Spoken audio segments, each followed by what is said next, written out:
Have you ever wondered what successful property investors actually do? Well, after more than a decade of helping thousands upon thousands of people invest, we found that actually it's really simple. The investors who do the best are just following some basic principles and sticking by them. So we put together an entire guide that sums up these principles, an investment philosophy, if you like. And you can find that for free at propertyhub.net/strategy. Hey everyone, it's Rob B here with Rob D, and you are listening to the Property Podcast. We've got 7 areas for you this week that you should never invest in. Right now, this year, these places are absolutely terrible investment locations. Luckily, we're going to share them all today so you can avoid pain.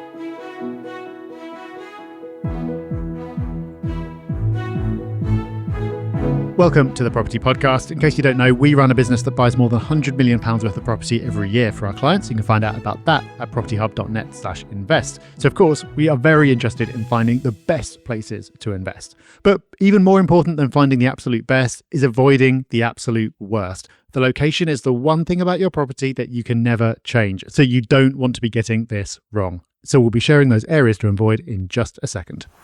First up, it's our news story of the week. And this week, big headlines from Mortgage Strategy website. And if that wasn't enough, Mortgage Finance Gazette have also covered this breaking news.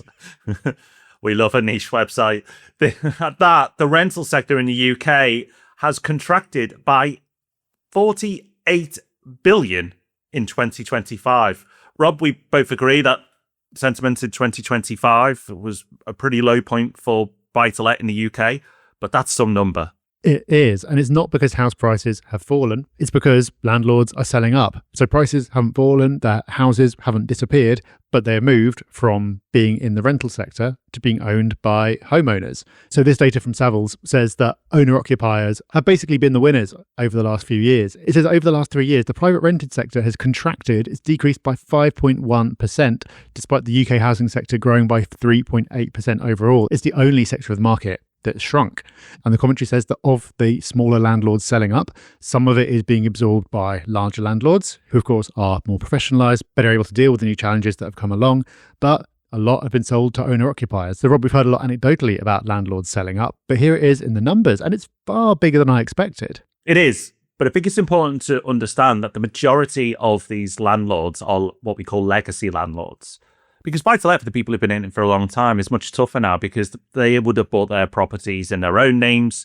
From a taxation point of view, it's not that attractive to do that anymore. To move it over to a limited company is expensive to do and really not worth it in most circumstances. So you can see why they'd exit. Plus, if they have been in it for a long time, they will be a bit older and they'll have a fair bit of money in those properties as well. So I think those landlords will continue to exit the market. And I wouldn't be surprised to see a deficit again in 2026, even if property prices do quite well this year, just because those legacy landlords will still just take the money off the table. But I see this evening out over time because you've got investors coming into the market every year and there's only so many legacy landlords to leave. So at some point that number will start to rise again, particularly as sentiment improves. So a big number, one that still surprised me, but the result that it's a negative trend right now, not surprising at all. Definitely not. And the thing, of course, that's been the straw that's broken the camel's back for a lot of landlords who've been in the game for a long time is rental reform. That's something that's been talked about for years and it's been grumbling about for years. But now, of course, it is finally happening. It's coming in May. And I think the forgotten victim in all this, Rob, is me, because I've had to go and completely update my book, How to Be a Landlord, to deal with all this. But I have done it. The second edition of How to Be a Landlord is out now. I've completely rewritten large parts of it to bring it fully up to date for all the changes that are coming in. And to celebrate its launch for this week only, it's super cheap on Amazon. So the Kindle version is 99p.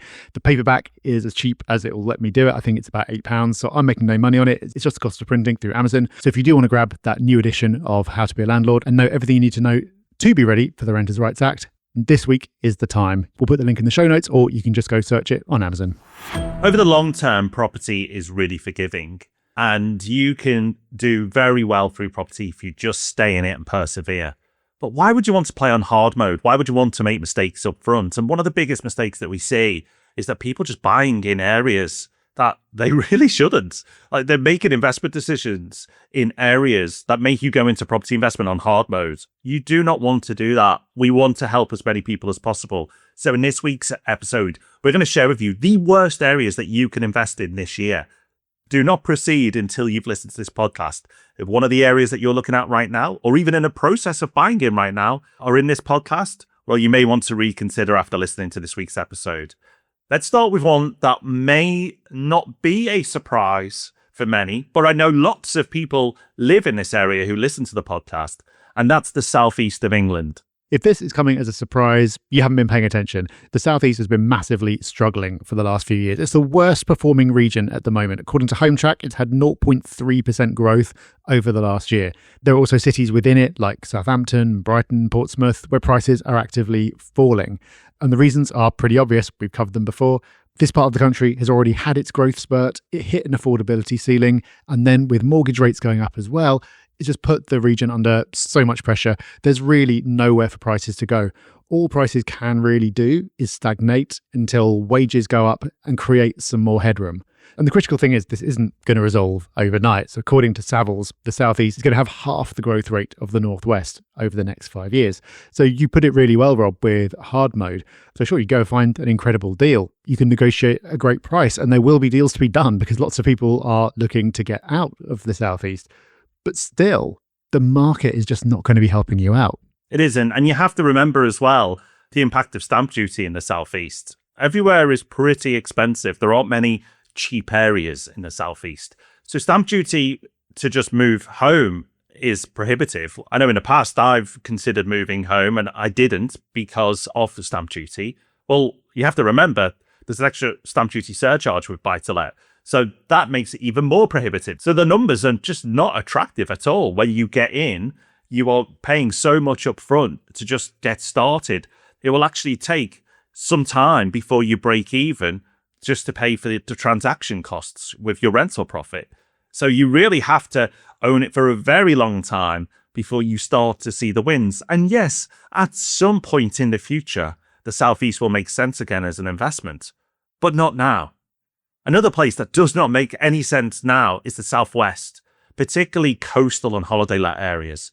Now, if you go back a few years, the Southwest was doing really well. And that's because during the pandemic and just after it, Brits flocked to the beaches, the countryside there, and investors saw an opportunity and piled in. And lots of holiday lets were bought up in that area. Prices did spike and short-term lets absolutely boomed. And for a short period of time, people made some great money there. But COVID ended, people started to go overseas again. Let's face it, the weather is much better. And suddenly there was a glut of those properties in the market, and they are coming back onto the market all the time, which is really suppressing house prices in those areas. The other thing you have to remember with the Southwest is the fundamentals that we talk about on this podcast all the time aren't really that strong there. So when you consider, like, does it have really strong transport links? A lot of places in the Southwest don't have good motorway networks, never mind good trains. So the fundamentals like transport, big employers, yes, you could point to a few, but there are many, many areas across the country that you can say, well, it's stronger on nearly every level when you look at fundamentals. So with suppressed prices, more stock coming to the market because of people exiting holiday lets in that area, the lack of fundamentals. For me, Rob, the Southwest is arguably worse than the Southeast because at some point in the future, I could see me making investments in the Southeast if the opportunities were right, because the fundamentals are great, particularly if you are commutable to London. But the fundamentals, unless something dramatically changes, they're not there with the Southwest. So for me, not only does it make the list this year, I could see this making the list every year from now on. Yeah, I feel duty bound to say it's a beautiful part of the country. I don't want I don't want anyone spitting in my clotted cream next time I go down that way. But the point is that, yeah, it's true from an investment perspective. And obviously, there are people who make investment work here. If you've got a strategy that is more hands-on, then you need to be closer to home. If you know your area inside out, you've got a really great system for doing your refurbs and all the rest of it. Obviously, you can make an investment work in this area. But what we're saying is if you could pick anywhere, which as a long-term buy and hold hands-off investor, you can because proximity doesn't matter, then why would you choose these regions when there are so much better choices out there? Now, the next one hurts because I do love a bargain. But the next area to avoid, it's not a whole region. I think we've offended enough people for now. It's places you'll find dotted all over the country, which are ultra cheap towns. So we're talking about the type of place where you can pick up a house for 50,000, 60,000, 70,000 pounds. You'll see it on Rightmove or Zoopla. You'll work out the yield. It's double digits and you'll get really excited. This is amazing. I hardly have to put much of a deposit down and I'm going to be collecting so much rent. Now, I can speak about this with authority because I've made this mistake before. And I can tell you that the problems start very soon after you take ownership. Normally, the housing stock in these areas is not particularly well maintained. It's not particularly modern. So immediately you're uncovering problems that you weren't expecting and you hadn't factored into your numbers. And then when you go to rent it out, there's the issue of the tenant profile. Now, again, making giant generalizations, but in the types of areas we're talking about, you tend to get tenants who aren't the most financially secure, and tenancies can be harder to manage, especially if you get areas that are highly reliant on universal credit. Then just the nature of the universal credit system and how it works means that you are far more likely to get arrears. And again, Rob, it is possible to make money in these areas. People do it, but it should be seen, I think, as something very specialized that's not for everyone. You said this is painful for you, Rob. It's really painful for me because I've made this mistake. And I've still got some of these properties in my portfolio that at the first opportunity I will exit. I'm just waiting for the market to be a little kinder because the problem with these areas is they're the last areas to rise as well from a capital growth point of view. So when the market recovers, the best areas move first with capital growth. And then eventually it finds its way to these cheaper towns as well. Now, we've talked about the monopoly strategy a lot on this podcast, and these are some of the early properties that I purchased many, many years ago. And I can tell you, the capital growth on these properties has been truly horrendous. And you're right, they can come with problem tenants. One of the things that really annoys me is that you can have 10 good months, and then suddenly there's a problem with that property, and your rental profit for that year is wiped out, or the majority of it, because your rent isn't that high. So if a boiler does go, that's your rental profit gone.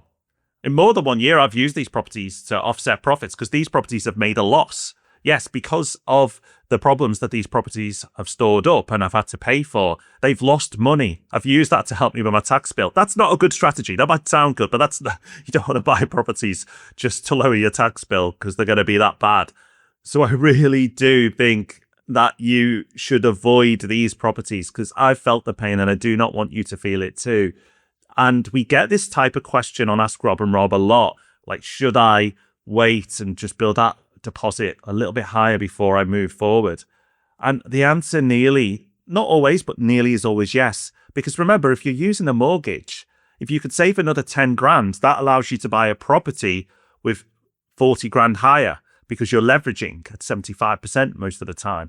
So for every pound you save, as a general rule of thumb, buy a property 4 times that. That's why you should keep going, because soon you will move into a category of property that does become attractive. The next one, Rob, is not the entire city, because we actually think there's opportunity ahead, which will be another episode completely with this city. But there is absolutely a type of stock within this city that has been hammered over the last couple of years for many reasons. Well, actually, much longer, but particularly the last couple of years. And it's going to take a while before it becomes attractive again. And I do think, a bit like the Southeast, it will become attractive again. But right now, it's a sinking ship. Yes, we're talking about prime central London. So when we and the industry talk about prime central London, we're talking specifically about the likes of Mayfair, Knightsbridge, South Kensington, areas like that tend to be the very most expensive. You're typically looking at the most expensive 5% or so. And that's the most expensive 5% of London, which is already expensive. So this is not somewhere that most listeners of the podcast will have as their core area, because you're talking about millions to get into this area. But you're increasingly able to buy in at less and less because prices have fallen dramatically. Prices in prime central London have fallen by 24% since 2014. They've fallen by a quarter. That's unbelievable. And you might think, oh, great, now's the time to get in then. No, you're catching a falling knife. Even in 2025, prices dropped by another 4.7%.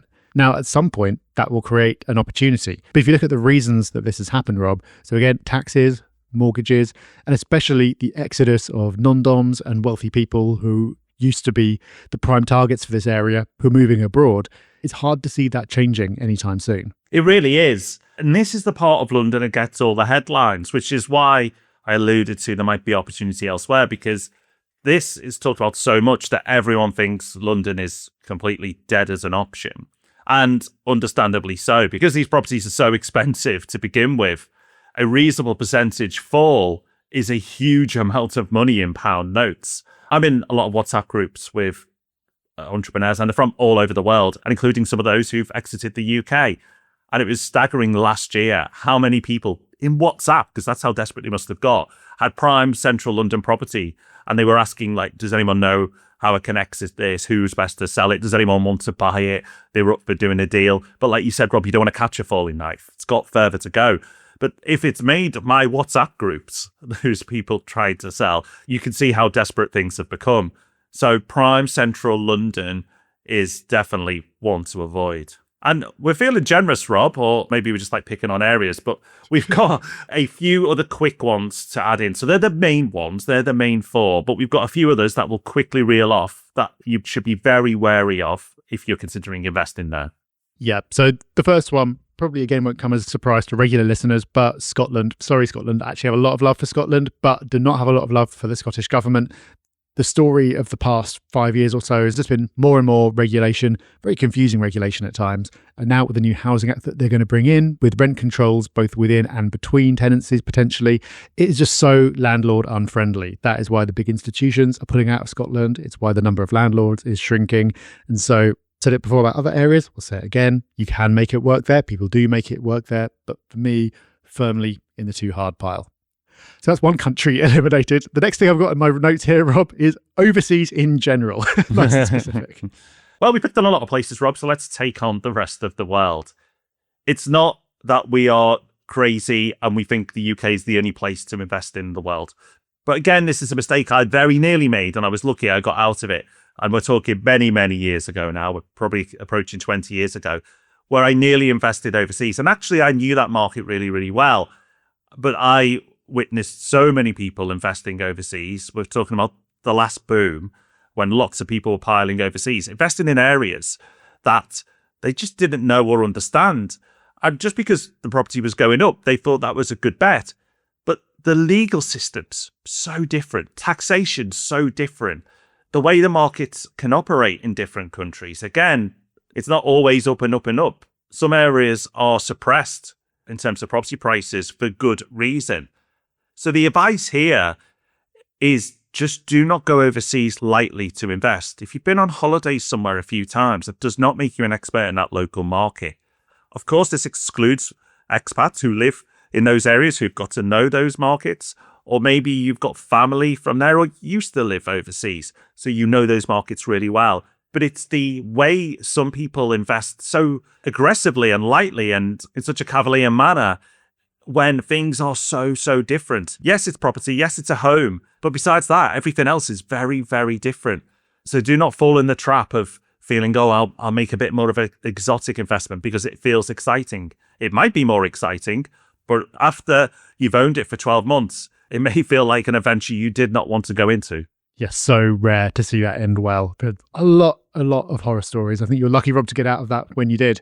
But let's bring it back home to round up this list of areas to avoid. And this category is what we're calling specialized areas. So these are locations that are very strongly dependent on one particular sector or one particular employer. So the most obvious example here is Aberdeen. Aberdeen is its own property market because it is so dependent on the oil market and the price of oil.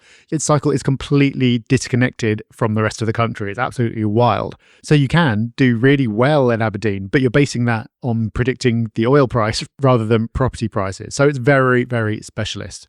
Then you've got places like Sunderland, which is very dependent on car manufacturers. And then you've got Barrow and Furness, which is almost exclusively dependent on one big employer, BAE Systems. And that just, of course, means that if anything happens to that employer, if they pull out for any reason, something crazy happens, then suddenly the whole area is so much weaker. You're going to get a big spike in unemployment. It's going to be really tough. And there's not a lot you can do about it because you can't pick up your property and move it. So that's why, Rob, location is everything. And at the moment, location is so easy. It's great if you can find the next secret hotspot. But even if you just get the right quadrant of the country right now, pretty much the right half of the country, then you're putting yourself at such an advantage. You are. And I could list them off. It won't take long. Northwest, Yorkshire, Midlands. There are great places to invest there right now. That's where we're investing all the time, and our clients are too. And we're all doing very well off the back of it. It's not rocket science, but yet some people choose to play the investment game on hard mode, and it will take many years for you to undo those mistakes. So please do not make them in the first place. Right, it's time for Hub Extra now. Rob, you dropped in before that you've updated your best-selling book, How to Be a Landlord, because a lot has changed in the world, so it needed updating. Well done for persevering through that, but also well done for slashing the price in week one and making it really accessible. I think that absolutely has to be our Hub Extra. If people haven't got it already, those prices, Kindle for £1, I mean, that's an absolute steal. Just get it done. It's a great Hub Extra.